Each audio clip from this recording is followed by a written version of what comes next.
Hi, everyone, and welcome to At the Helm. In today's episode, Dr. Charles Helm has an inspiring conversation about the transformative power of diabetes remission with Dr. Mariela Glandt and her patient, Ajalah Efem. Dr. Glandt is a Harvard and Columbia-trained endocrinologist with over 20 years of experience treating patients with metabolic health issues.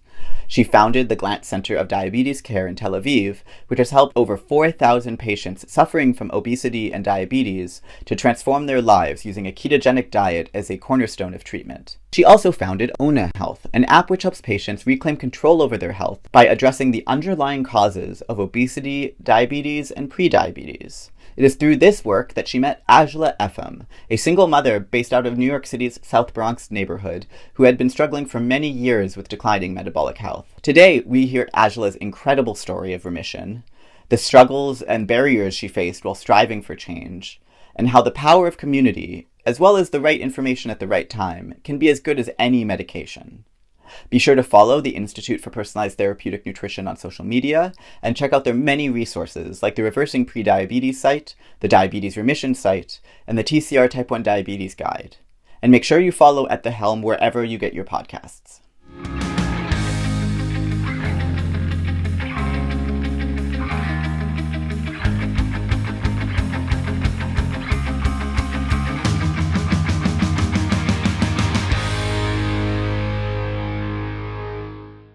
So, welcome to At the Helm, the podcast series where we explore food as treatment for chronic disease, food as medicine.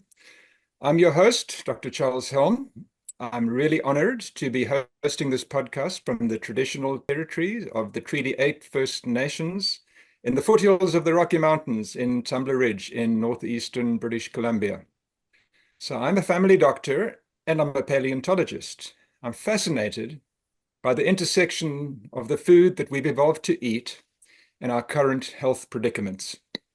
Today, I'm so excited to be welcoming two exceptional guests. One is Dr. Mariela Glandt, a US board-certified endocrinologist, and also her patient, Ajalah Efem, whom she helped with remission of her type 2 diabetes and other health improvements, all with a food-based approach.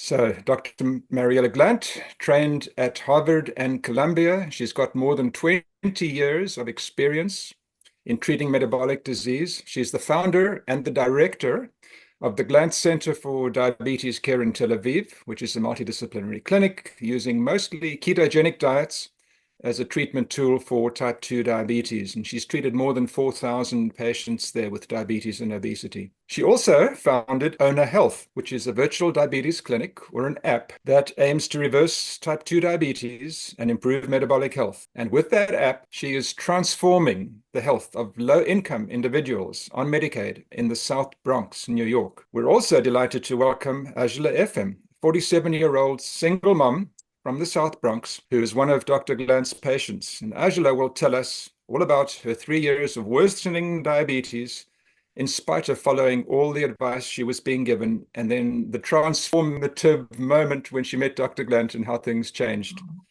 after that in her life. So welcome, Dr. Glandt and Ajalah Efem to At the Helm. It's a real privilege to have both the doctor and a patient on this podcast together. So I'm assuming it's okay just if I call you Mariela. I hope that's okay.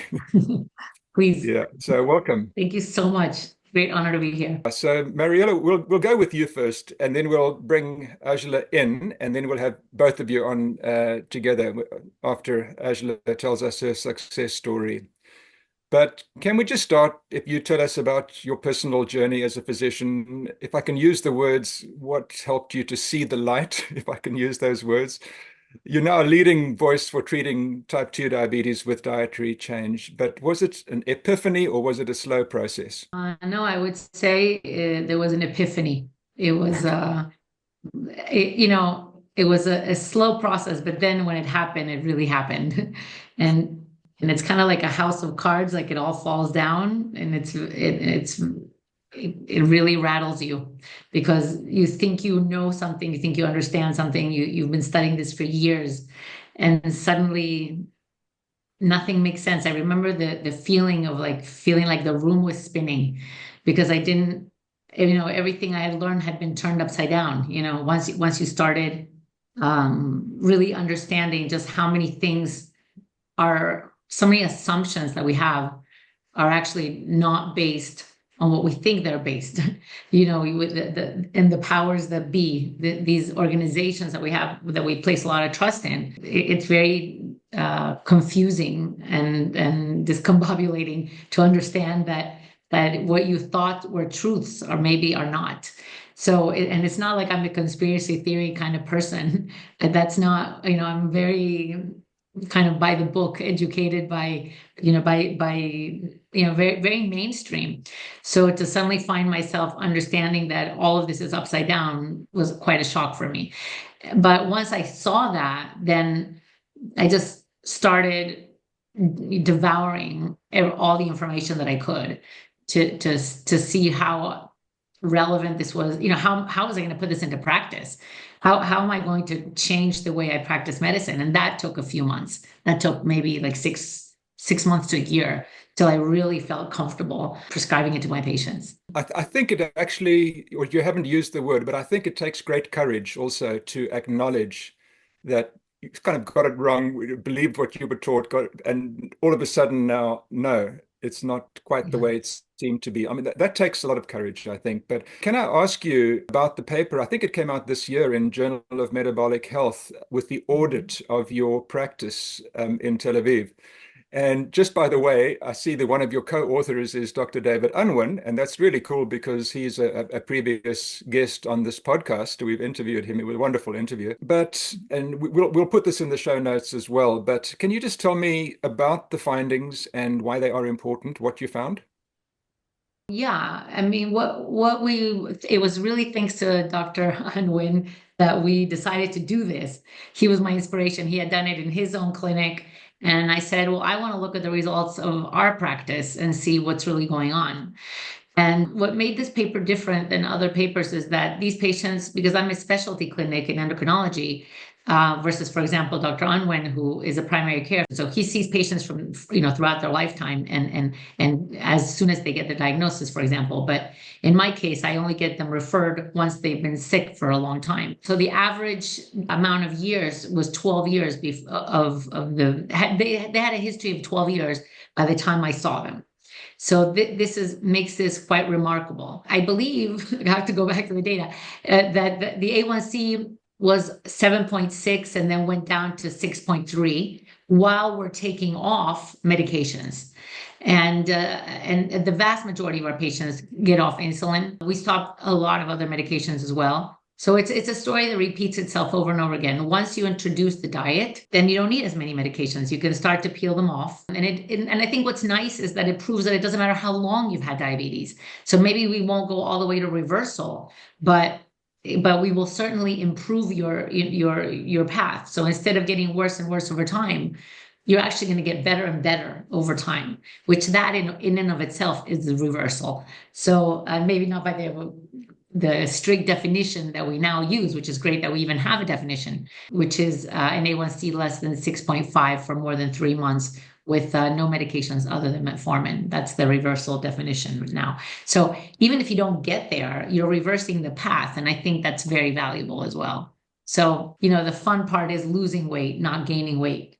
The fun part is having less pain and having more energy rather than less energy. All the things that we see over and over again when we eat the way we're supposed to. I hadn't realized about that 12-year interval that you're mentioning, because it must be, I think it's easier if you're in Dr. Unwin's position where you're seeing people freshly diagnosed, and it must be more challenging in your clinic if they're waiting 12 years. So that's an amazing statistic, in spite of that 12-year gap, as it were, you're still seeing those results, which is pretty incredible. Yeah. So look, when a new patient comes to you with type 2 diabetes, what is your approach? How do you motivate them? How do you educate them and to change their diet? But does it actually matter to you if the A1C is 7.0 or 12.0? Does it make a difference? No, it doesn't. That's a great question. It doesn't really matter, right? I'm going to think about the medications differently, and that needs to be adjusted accordingly. But it's the bottom line is that the root cause here is the insulin resistance. So we're going to treat that with the diet. That's the primary treatment modality. So by changing the diet, we're going to decrease the insulin resistance, and by decreasing the insulin resistance, we're going to be able to improve really everything: the high blood pressure, the sugar, the obesity, everything. And as we know, even with the normal A1C, I may give the same speech actually, because if you have abdominal obesity or high blood pressure or high triglycerides, low HDL, you have already insulin resistance, and you get the same lecture. So you're right; it doesn't really matter in that way. Yeah, no, I love you saying that, because I always see it as you got this kernel with established type 2 diabetes, and around that you've got a bigger group with pre-diabetes, and everyone seems to know that. But around that, you've got an even bigger group with just insulin resistance, and the A1C is still normal, but they're on their way, they're on the path. And so if you can catch them, then I hope that it would be even easier. Right. It's 6 to 20 years of preceding insulin resistance before we diagnose diabetes. So you recommend a ketogenic diet often. Can you just take our viewers and listeners through the key elements of that diet? What does it entail? And maybe just a word on, because when I give talks on this, people, mention of the word ketones is actually new to many people. They don't understand there's two types of fuel, glucose and ketones, and when we want one, if we want to be flexible and use them both, or how often we want to just be using ketones. There's a lot of ground to cover. So can you just give us a quick summary of what it's all about? I think you said it right, that we use two types of fuels. We can use two types of fuels. We can either burn sugar or burn fat, but we cannot burn both. So we will always burn sugar first. So as long as we keep eating carbs, we don't really get around to burning fat. So in order to burn fat, we have to take away all the carbs. And this has to be pretty extreme, or we have to be pretty total, so that we can actually, only when there's no glucose ingestion will I start burning the fat. And that fat will then, part of it will be converted into smaller molecules that are kind of miracle molecules, because they're not just a source of energy, but they're also signaling molecules that can lead to other things like anti-inflammatory properties and many other interesting characteristics of these molecules. But the way to get, that's where the word ketogenic comes from, because the only way to produce ketones is by eliminating the carbs. You can also generate ketones by not eating at all, which is another way of eliminating the carbs. But when you don't have carbs, you start producing ketones. So how do we get there? Well, what we do is I like to be very clean and very simple, and really just focus on animal protein and animal fat, and some greens that grow above ground. That's my preference. If I'm given an option, that's how I would start, because that works almost unanimously. Almost every time we see really, really good results with that. How fast I get there depends on the individual patient. Sicker patients, cardiovascular patients, especially patients with atrial fibrillation and different cardiac problems, I might go about that differently. Or elderly patients. So I may not start everybody at the same time on such a strict diet, but there are carbs in almost everything except animal products. This is really where I like to focus. And so is it hard to follow, or is it relatively easy? Once you enter it, do you get just into the swing of it and you're okay? I mean, we know that this is difficult. The reason it's difficult is because we're completely addicted to the food around us. But once you're in it, I think it becomes very easy, because we're not hungry anymore. When the body gets the nutrition it needs, it stops being hungry. It doesn't look for food anymore. And when the satiety that protein and fat and real fat can achieve, I don't know anything else that can lead to that degree of satiety. So when you eat a nice piece of meat with a little bit of greens, that will last you for hours without thinking about anything. I don't know any other food that can do that. If you're eating a lot of vegetables, you're going to be hungry very soon. So I love just going for, if if you don't have, if you know, it depends on what you have around. But even when people have nothing else to eat and they have to go to McDonald's, they can have 3 burgers on a plate and get there. There are many ways. We have to be very creative on how to do this, but there's nothing that leads to the satiety and therefore helps you to get over that sugar addiction, which, if we're honest with ourselves, I think most of us have that sugar addiction because the food that surrounds us has been engineered to really make us want more and more and more and more. So we don't have a mechanism of saying stop. So it's easy once you're eating properly. And then, we can do this forever, for years and years without really suffering. I can hear some of my colleagues asking, and I just want to ask you this very quickly, but LDL, the so-called bad cholesterol, I think most times, if I'm correct, with the ketogenic, the lipid profile supposedly improves, but sometimes the LDL goes up. And I know as physicians, we've been taught that's a really bad thing. We've been taught to be scared of it. What happens in your case, in your practice, when you see the LDL go up sometimes? First, I look at the insulin resistance because I think that's really the first thing we need to pay attention to. If the patient is insulin resistant, then the quality of the LDL will be low, and the LDL will be small and easily oxidized, and it forms part of what we call an atherogenic picture. Something that is part of a bigger picture that leads to heart disease. So you can't look at the LDL in isolation because it depends on the context. So when we have a triglyceride that's high and an HDL that's low, then I do worry about a high calculated LDL because that probably means that the quality of the LDL is really bad. Do I think that decreasing the LDL by itself is going to solve the problem? No, because I didn't solve the actual problem. I just made myself feel better by lowering the LDL, but I didn't really fix the problem. So the problem is the insulin resistance, and that insulin resistance, which, by the way, is independently, high insulin levels independently lead to cardiovascular disease in and of itself. So there's so many problems with that high insulin that we can discuss later. But the easiest way of detecting this, if you see that low HDL and that high triglyceride, you really want to have a better behaved LDL, quote unquote, a lower LDL. But if you have a high HDL, which means that you're metabolically healthy, and a low triglyceride, then honestly, I don't really care what your LDL is. So it matters what the context is. Yeah, no, that is rather amazing. So if I'm hearing you correctly, I'm sure you order lipid panels, but you are looking mostly, I think, at the triglycerides and the HDL. And the traditional teaching is to look at the LDL and the HDL and the ratio and those things. And so you have a different interpretation from what people like myself were taught in our medical schools and so on. Definitely. And we're now seeing the great work of Dave Feldman, who's studying this in detail. And we can see that he's in the midst of some really interesting studies right now. But we can see that the LDL in and of itself, by itself, doesn't really mean anything.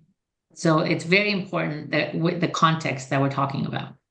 And so I guess a related question, one hears sometimes the keto diet or the ketogenic diet or the low carb diet, we hear it's really expensive. It's for the affluent, people who are low income, maybe food insecurity, they're not going to be able to afford this. That's what we hear. So that's what really intrigues me about your work in the South Bronx. So here we've got people, many of whom are on lower incomes. What are you finding? Is that sort of common critique based on fact or not? Well, it is definitely common critique. And one of the things we set out to do at OWNAH is to prove that wrong. And I'm finding that, first of all, everybody deserves to hear about this. Everybody deserves to know that this is an option. Let's let the patient decide if they want to do this or not. Let's not be paternalistic and decide for the patient. Let's, first of all, that. Second of all, there are many creative ways to get good quality protein and fat. We have patients on food stamps, actually. We have patients in shelters, and they're still able to do this. One of the things that I found is that when you stop eating junk food, you have some money left over. You have to be really smart in how you pick And yes, it requires a lot of thought behind it, but it's if we give patients the motivation, it doesn't matter what your socioeconomic level is. You want to fight for your life and have a happy life, and this is a real opportunity to do that. And I find that the patients welcome it, because what they're really tired of is going to the doctor and they're seeing, doctors are overwhelmed. They give the patient a medication, and they just come home with more and more medications, but they're not feeling better. So when you say, hey, do you want to try maybe altering the way you eat? They're like receptive, so much more receptive than I ever thought that they would be. And so I think it's been a beautiful surprise to see just how welcoming they are to these ideas. Very much against what anybody would have thought before we started working in the Bronx. So I really think that this is a great finding, and we got to make this known. And maybe the real myth is that junk food is not actually that cheap either. A can of soda isn't dirt cheap. You're right. But the worst of it is that you need another can of soda a couple hours later. Right. Right. Right. So I'm talking about your community in the South Bronx now. How do you get enough protein for them? I think the best source of protein in my mind is actually eggs. It's you get the biggest bang for your buck in an egg. It's really quite cheap compared to other sources of protein. And it's very versatile. You can combine it with anything. You can buy a lot of them and stock up on them. And also you can buy a lot of, if some patients are able to go to butchers and get cheaper cuts of meat and stock up, and you can freeze it for a long time, and you can buy stuff that's on sale. It's kind of interesting because there are different cultures in the Bronx. So we have from everywhere. I actually even have some Native American Indians that eat buffalo. We have patients really from India that eat a lot of goat. I'm seeing the whole lot, and it's fascinating to see how everybody where they get their protein from. It's very creative, but in the end, I feel that eggs and chicken happen to be the most common ones. The most common way of getting the protein. So here in Canada, some of our fast food outlets are now serving a burger on a lettuce wrap. So Yes. there's no bread, but you go there if you have to, and you feel at the end, well, it could have been worse. Oh yeah. I think that, sometimes the best is the enemy of the good, right? That's right. So I want to ask you, I know with what you're doing, you're telling me, and you've shown through this the study that you've published, that you're lowering A1Cs, you're normalizing blood glucose, but I'm really interested to hear in the other associated improvements that you might see. I mean, obviously, you're telling me that you're going to reduce medications, you're going to get people down from polypharmacy down to 1 or 2, whatever. I mean, that's wonderful stuff. But other things that come along with this, I'm thinking mental health, but I mean, maybe you've got other examples as well that you can give. How do you help people's lives? I think, well, mental health is a really good one. We track actually patients' mental health with the PHQ-9 and the GAD-7 for anxiety and depression. And we are seeing tremendous improvements in both. We see patients with asthma much, much better. You see that patients don't need their inhalers anymore, that they can breathe much better. We see improvements in migraines that go away. These are things that I hear every day. Improvements in menstrual cramps and premenstrual symptoms in general also improve. Aches and pains in body in general. Sleep quality, so many things. Metabolic is everywhere, isn't it? Yeah. And I Yes. think you mentioned earlier also less fatigue, more energy. You mentioned that earlier. And Yes. so I'm just wondering, if people get so much better or they feel so much better, there must be some effect that this, maybe they can retrain, look for a new job. I mean, all sorts of things. Like you're not just improving their diabetes, you're improving their lives. Yes, this is the best part, right? When you get to the next part, right?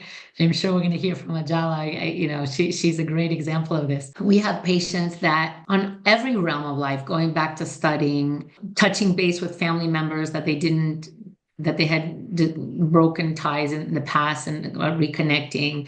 We have a patient that connected for the first time with his grandchildren that he had never met before, but now he was in a much better place. We have so many beautiful stories. People who decided to divorce abusive relationships, which are also a step forward in my mind. So many, actually, this is why it's called OWNAHEALTH, because I feel like once you own your health, you own your life. You really start to take control over how you want your life to look like. And this is where the real satisfaction comes in, where people find themselves in a much more positive place. And this is the consequence of a lot of things. But one of them is that when your insulin levels go low and you start making ketones, your energy switches from hoarding energy to actually using energy, right? So, I mean, so you have energy. I love it when patients come to me and they're like, for the first time in my life, I actually want to go to the gym. I've never had that feeling before. And so that actually, to me, it's just it's a real life expression of what's going on in the body. Instead of hoarding, you're actually now ready to use that energy. And it's a positive thing.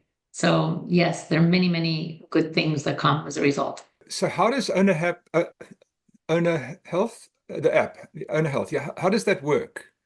It works like this. Primary care physician refers to OWNA, and in OWNA, they need to upload their labs and their medical history and fill out a questionnaire. And then they watch a series of very short movies that explain why we're going to do this. And understanding why, I think, is really important. They're only 1 minute long. And then they schedule to meet a doctor who's a doctor in OWNA, who's been trained in metabolic health and who makes the adjustments in the medication that are necessary to make sure that we don't get into hypoglycemia or euglycemic decay or the complications that might happen if you don't do this under the right supervision. And then they meet with a coach. They get a plan and they meet with a coach.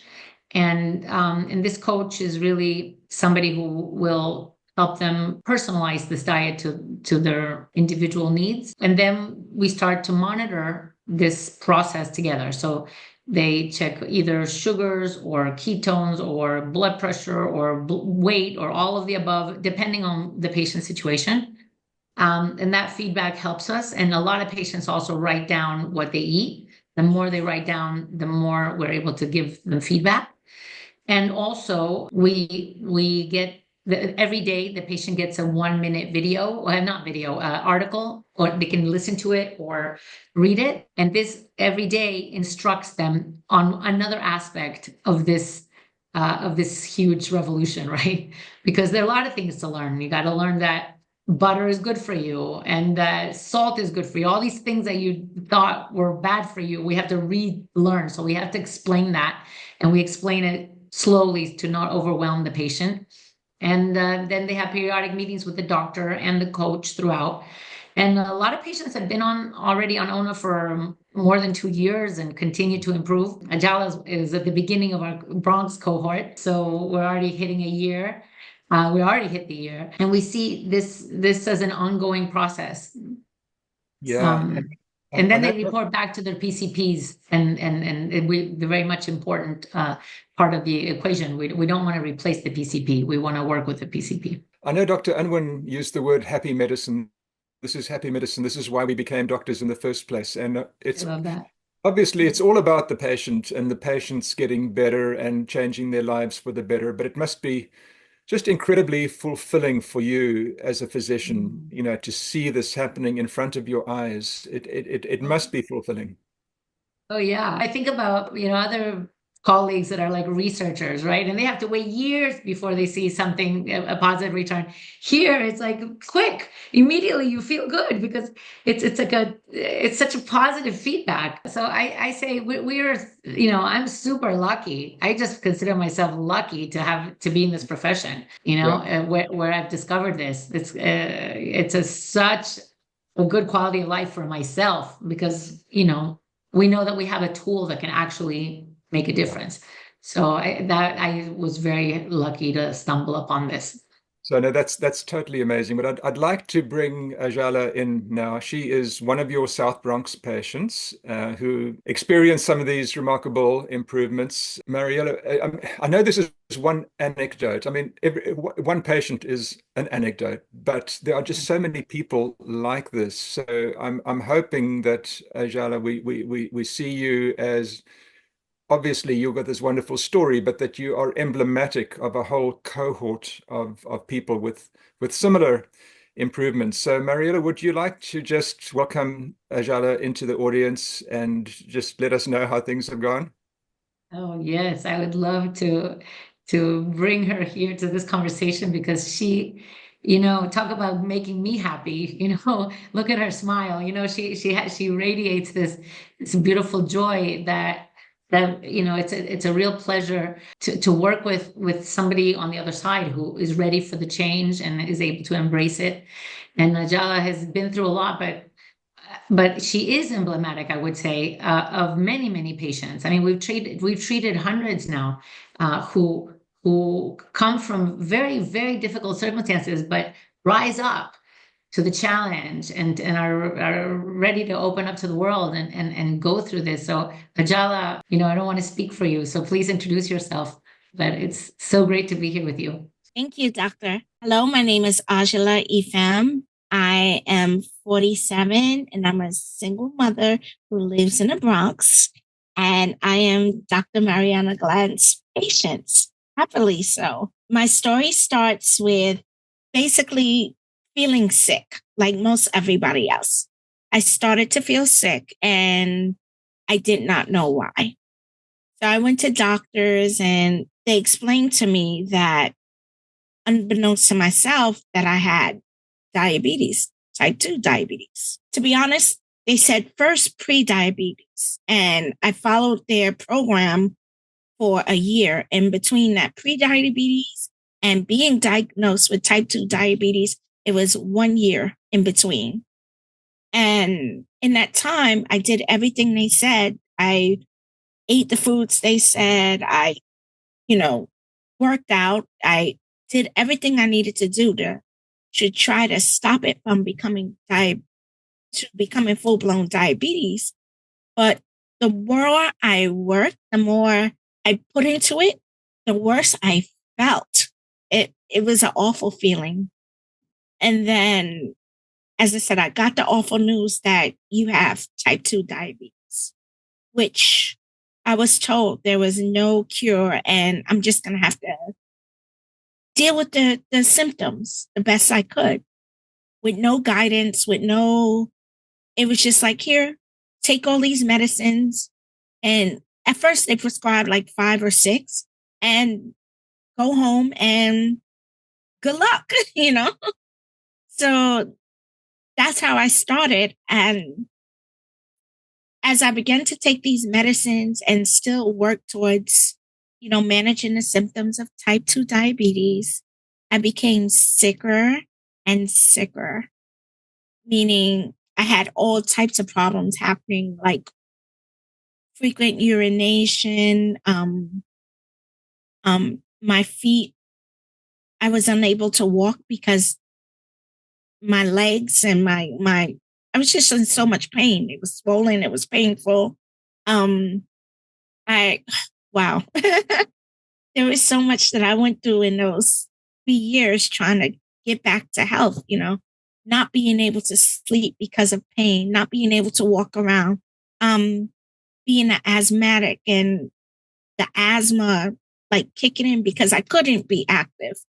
So like I found myself after 3 years with, instead of 5 medicine, now it's like 13, 15 medications and just no hope, At the point I had many doctors trying to work with me and they said, at this point, there's really nothing we can do. You might want to consider checking into a hospital.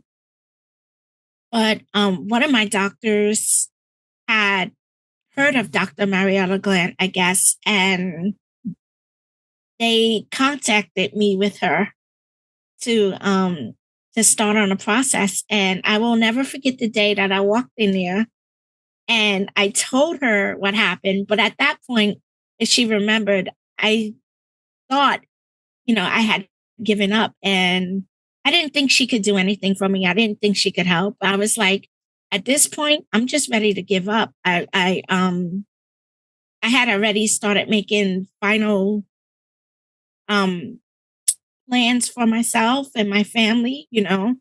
I got into looking into life insurance and everything, which of course was probably too late for me. But at that point, I was just ready. And I told her that. I was like, I'm right about now, I just don't care anymore. And she heard my story and she heard everything that I went through. And I was used to going into the doctor's office and they're like, well, you're this way because you're fat. If you stop eating, you won't be fat. Even though I tried everything there was to try. I tried it all. And going into the doctor's office and having a doctor take you by the hand and say, for the first time in my 3-year journey, it's not your fault, was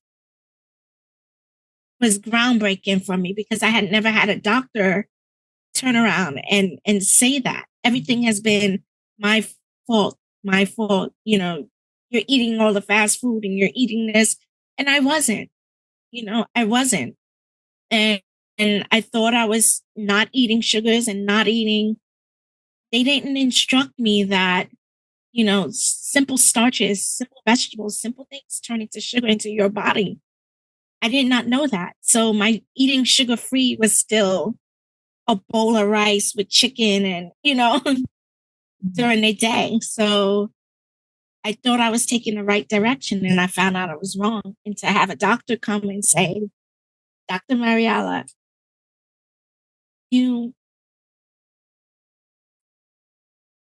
it's not your fault, was groundbreaking, And I'll be honest with you, when I first heard her say it, and she was like, not only is it not your fault, but it's your medicines that are it's contributing to that problem.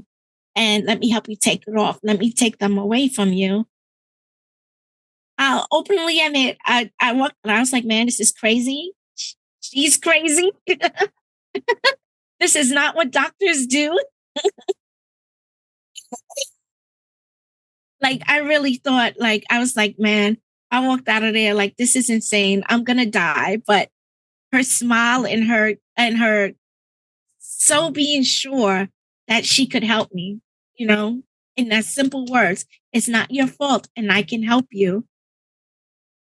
I was like, you know what? I'm going to give it one more try, give it a chance, give it a opportunity to let her help me, and it wasn't easy.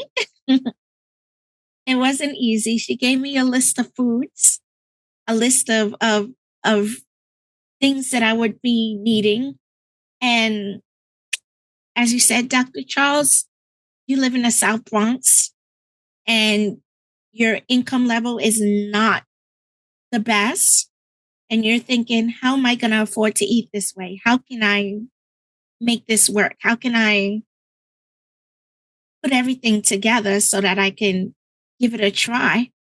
And I found out by working with the doctor that what I thought wasn't easy turned out to be surprisingly easy. It was so easy to change my thinking and change my way. The way that I shop for my family, the way that I treated my body, the way that I projected my energy to other people and encouraged them to make this change. It was very easy. That's wonderful. I've just got a question or two. If I can ask you, Ajalah, about sort of the before and after. So do you know what your HbA1c was at its worst? And can you let us know what it is now, just as an example? And also, how many medications were you on in the beginning and how many medications are you on now? That'll give us a good idea of how successful this has been. Yes. When I met Dr. Mariela, I was on 15 medications and I took insulin 3 to 5 times a day, both the pills and the injectable insulin 3 to 5 times a day. The worst thing I ever heard for my A1C is when they told me it was like 15. That's where I started. And right now I am at a 5.9 to 6.1, and it's only been a couple of months. So I went from 15 to very low. And we would call that a success, or pretty much a reversal, from being so sick to not having a problem at all. And how many medications by mouth are you on now? I don't take any by mouth, whatever. No. None. Yeah. I take no medications. Wow. So you went from 15 down to 0, and your A1C went from 15 or thereabouts down to 5.9 or thereabouts. I think you're setting records here. This isn't about records, but those are some of the most compelling numbers that I've ever come across. There's no medication, to my knowledge, that can touch that can get even close to that. This is just so empowering. And there are 4 words here. You've said them 2 or 3 times, but those 4 words, it's not your fault. Mariela, it's just, I don't think sometimes we as physicians don't realize the impact our words can have. And maybe at the time you said that to Ajalah, you didn't even think, well, this is going to be life-affirming and transformative, but something like that, 4 little words. And, I think, Ajalah, you're saying that was the pivotal moment when you realized there's a different way ahead. Yeah. Yes, it's a different way of taking that blame away from me and that shame. And, and part of being that type 2 diabetic and having those issues. And it also took a really big toll on my mental health and my security. And, feeling like that shame and an embarrassment for doing something wrong. Because as far as I know, everything I tried, I was doing something wrong. And taking that away and really focusing on the problem and not the person was really half the battle for me. It was inspiring. It was a action call for me. Oh, you mean there is something I can do about this? I'm not stuck to predestination. I can do something about this because it's not my fault. So having that was pivotal to number one, believing in Dr. Mariela and being able to make the changes that I had to make to go through the process. So, Ajalah, what I'd like to ask you is, can you just take me through a typical day of eating before you met Dr. Glandt, and then what a typical day of eating is for you nowadays? When I was at my sickest, I would eat oatmeal for breakfast with raisins and nuts and berries on top of it. I thought I was eating healthy. I did not use any sugar. I would put like agave syrup on it, or something that they said is better for you. So I would do that. A typical lunch for me back then would be a salad when I was trying to get healthy. But in a salad, I would make sure I'd add like couscous and something that I knew like was supposed to make you full for a longer period of time. So it became, instead of just a bowl of greens and meat, it was like a very small amount of meat I would put, because I thought meat would make you heavy. Meat would add to your weight. Meat was bad for you. So I didn't know that, you could eat meat. So it would be mostly greens with the brown rice or grains. And then a typical dinner would be just, as I said, a bowl with rice, chicken, and vegetables, all the food groups. And then for dessert, I would have like a big bowl of fruit, you know, thinking that I'm being healthy. It doesn't sound bad, you know. Times doctors not their fault, but not knowing, they were instructing me, my nutritionist, my other doctors were instructing me to eat this way. So I thought I was really being healthy, not realizing that I was contributing to my sickness. Now breakfast is very simple, very easy. You know, I do start off with eggs in the morning, maybe a little spinach with it, but or some added meat to it. And then lunch, believe it or not, after a long breakfast, most time I can skip lunch because I'm not hungry, you know. But if I do eat something next, it'll be like, I like to talk about how I walk around with a pocket full of chicken, you know. I have chicken in baggies that I walk around with, or meat, or something that I cooked the night before or day before, and I get to walk around it. So it's almost like snacking. I don't really need the big meal. And then dinner would simply be mostly chicken with a little bit of broccoli on the side, or, you know, and then I do get the chance to have dessert now, but it's blueberries, strawberries, and raspberries. I keep a giant frozen bag of that. I keep that, and I put some little heavy cream on it, you know, because again, I thought milks and everything was bad for you.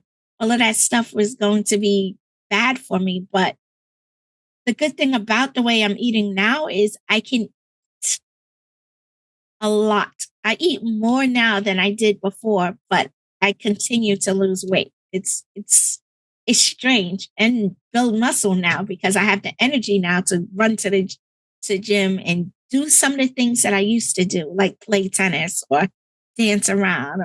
So it's great. You mentioned that you've been losing weight, and in spite of eating more, you're still losing weight, which doesn't fully surprise me, but it's very encouraging nonetheless and inspiring. But would you mind just giving us numbers, you know, where you started and where you are now, or just what the difference is, how many pounds, I guess you work in pounds in the USA, how many pounds you've lost? Okay, my journey started off when I was 296 pounds, very close to 300 pounds. And through the journey working with Dr. Mariela, I went down to 268, and now I'm at 235. So, so slow but surely, just the way I like it. I am dropping weight the more I eat, and I eat more food than I've ever eaten in my life. So that's a very impressive number. You're something like 63 thereabouts right now, and it's not where you're at; it's where you're headed to. I mean, it's a moving target. Yeah. Yeah, I'm encouraged by the doctor to take it slow and to really enjoy the journey. It's not about where you get there; it's how you get there, and where you're going, of course. But he's encouraged me to take it slow. Don't worry so much about weight and just enjoy this journey going through. And I so thank you for that, doctor, for changing my focus from not how much I weigh, but where I want to be in life and what I want to do in life, you know, as far as energy wise and having things that I want to accomplish. So thank you. Yeah. And there's the old story about the hare and the tortoise, and the tortoise wins the race. So slow and steady is a wonderful maxim. Yeah, that is just truly inspirational, Ajalah. I'm just wondering if there are, you've almost said it all already, but are there any tips? I mean, you're an emblem now. You're emblematic. You're an example to the world, really, of what can be done. What tips do you want to pass on? What do you want others to know? I'm just hoping you've got really wise advice for us. Yes, I do. I think that regardless of what your financial situation is, that a lifestyle like this is possible for everyone. part of my journey to getting here was understanding finances. And because of that, because of Mariela, I have a new field and a new career that helps people budget. And, I became a financial planner. It doesn't matter what stage you are. The thing is that you can't afford not to do this. If you are sick, if you are low energy, if if you consider yourself healthy, but you just feel like you need more energy and stuff, there is no stage that you cannot do this. There's tricks, there's buying in bulk and separating and freezers. I even bought a whole new freezer in my apartment just for this, So that's one of my tips. And the second tip is really just to talk to anybody and everyone. In my neighborhood in the South Bronx, we don't have healthy food. There are about 13 different fast food places in my block alone, and none of them will serve a salad. None of them will. There's no healthy food over here. And one thing that I tell people is just to go talk to as many people as possible. I personally, I know I'm around. Sometimes I have to stop to eat. I always stop. I ask. It's uncomfortable to make a different order than everybody else, but I stop. I talk to the managers. I ask to speak to them. I tell them my story. I tell them why why I'm doing what I'm doing. And the support from the community has been amazing. Now, when they see me, they know I'm coming in. They know already, hey, nope, don't, they won't allow me to order anything that is not protein, that is not, they already know the story. Not only them, but the employees who work there. And they're so supportive and helpful and like, hey, why don't you try this? You had this before. Let's make it this way. And like you said, putting the burgers on lettuce and making it fun and them frying up onions for me to make it a more tasty, or like I've had so much support from the neighborhood and the people around me. So my tip to everybody, talk to people. It's not your fault. So you don't have to hide your circumstances. The more people you talk to about it, the more help you receive from the community. And that's my biggest tip for everyone. That is totally amazing. It is just so inspiring. It's not your fault. Yes. Wonderful advice. I would firstly, I want to thank you for the courage to come and chat with me today, but I'd also just like to congratulate you. I mean, this is just so innovating, empowering for other people to hear your story. It's truly my privilege to have listened to you today, Ajalah. And so thank you. And with that, I'd like to welcome Mariela back into the conversation. Just, Mariela, can you just comment on Ajalah's progress and what an amazing story this is? I don't have any words. I've heard many cases, as you said, we've treated thousands of patients for the last 10 years. And yet each story moves me to tears, really, because it's so amazing and it's such a personal journey. And she's so strong, and it requires so much strength to change your life like this. And I'm just full of admiration, really.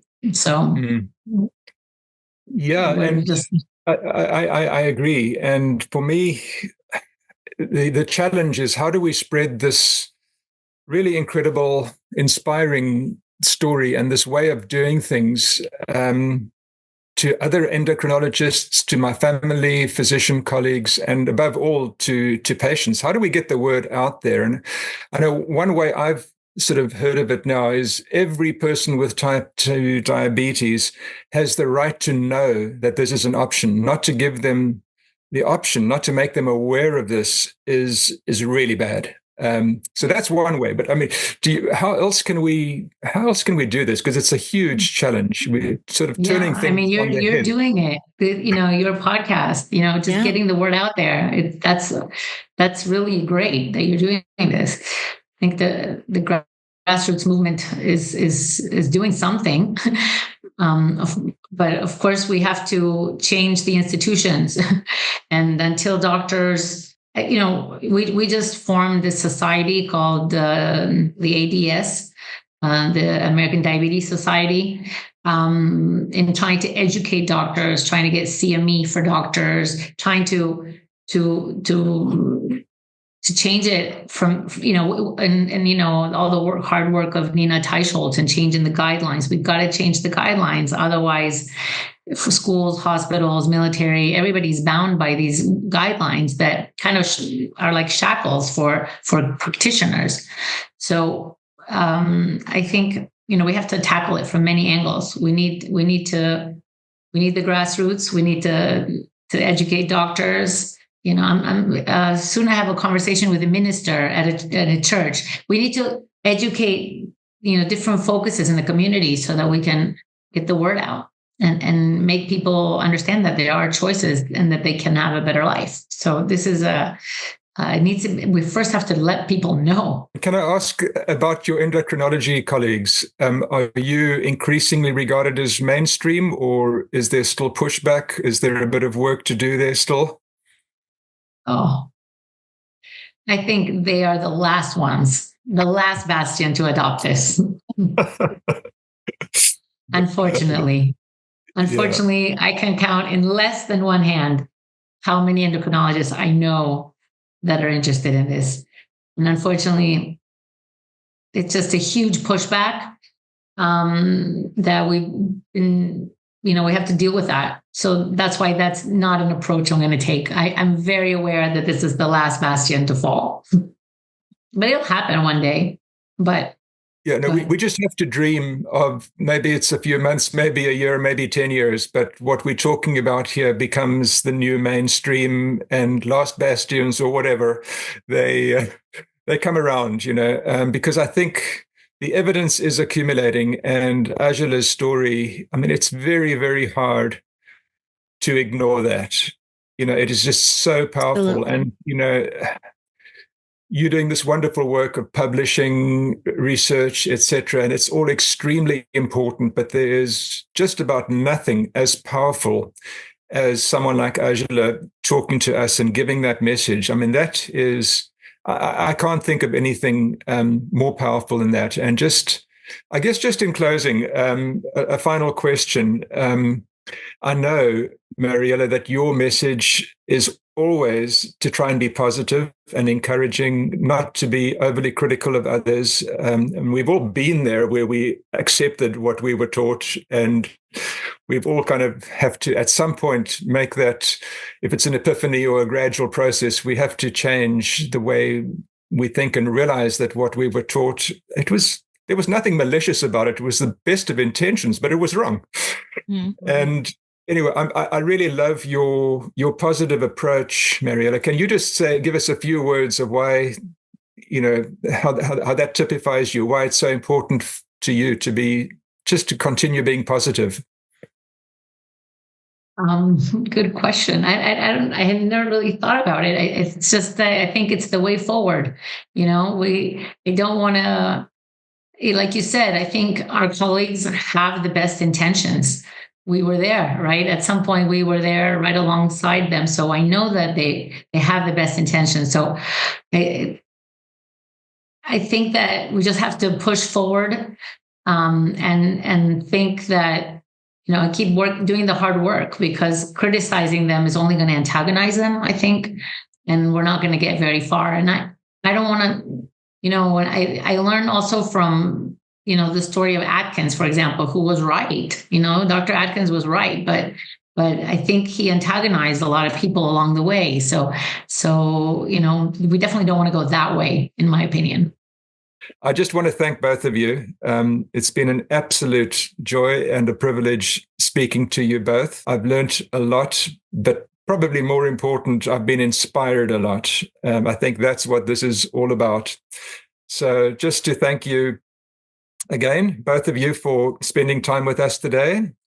I would like to acknowledge Anne Mullins, who is our producer, Graham Wheeler, who is our technical guru, I'd like to thank IPTN, the Institute for Personalized Therapeutic Nutrition, who sponsored this podcast series, and RCCBC, which is the Rural Coordination Center of British Columbia. And they are the group that inspires me to do this work. So I hope you've enjoyed today's podcast. I hope I can see you again soon on At the Helm. Thank you again for joining us.